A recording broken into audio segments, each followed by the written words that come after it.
Hello, my name is Emma. I'm a practicing Catholic, and I'm also going to a different house of worship every week. So this week is super exciting. We are going to a Buddhist meditation. So I came in really not knowing a ton. I did a little bit of research on YouTube, but that was about it. So super open to it, and I'll check in with you after. I do have to admit, I am filming this after because TikTok took down my first one, and I'm not really sure why, so I'm going to try it one more time, and if not, I'll figure something out. I'll walk you through my first impressions of the space, and then the meditation, and then my takeaways afterwards.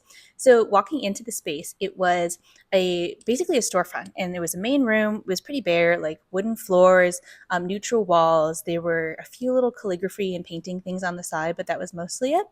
There was a circle or a U shape of cushions, and then in the center of the U shape along the wall, there's the Buddha statue.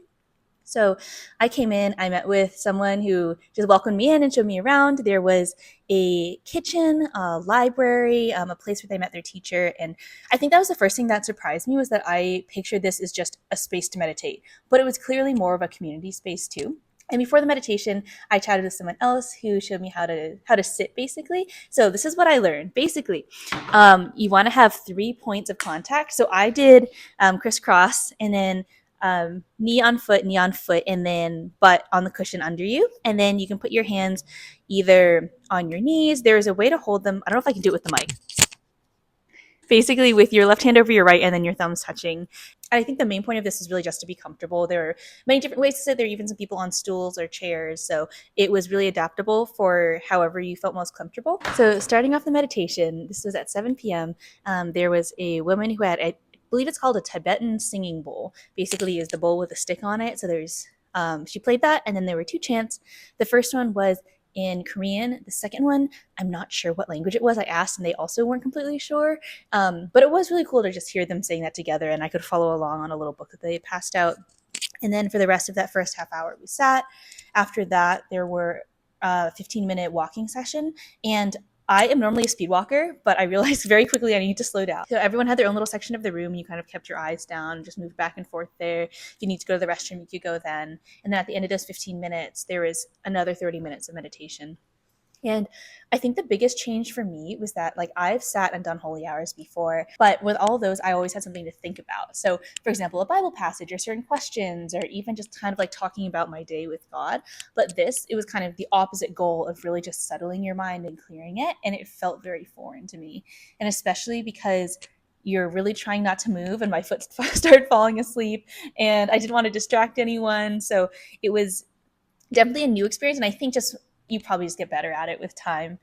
After those other 30 minutes, there were some announcements. They were talking about classes. They had classes for people who are new to Buddhism and also ones for people who practice regularly. So clearly a very intellectual side as well. They also talked about a program that they have where they go and visit a local prison. And it was very clear that these people had specific values that they took from Buddhism, and they really wanted to see them in the world. So from this experience, I actually chatted with one of my friends who practices Buddhism regularly, and just seeing kind of how her life experience compares to what I just did, and to ask a couple more questions. So my understanding is that I went to a Zen center, and these Zen centers are very popular in the West, and they are part of something called Mahayana Buddhism.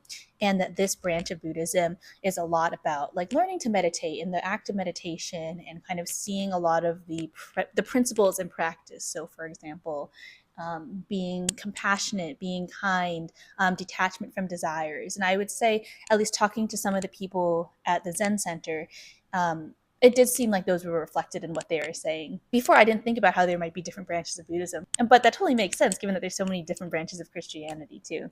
My biggest takeaway was that this was the place where I came in knowing the least, but it was never seen as an obstacle. They were super open to teaching and to answering any questions that I had, and I felt very equipped and welcomed into participating as much as I wanted. But I also didn't have to participate if I didn't want to. I mean, there are some things that I didn't feel super comfortable doing as a Catholic, and there was no expectation that I would do everything or even anything. So overall, I'd love to do some more research. I still feel like I have so many questions or things that I don't know, but it was also super interesting. And I feel like it was just really cool to see a different religion that is just so wildly different from Christianity and from my background, and meeting people who are also like completely lovely and wonderful people.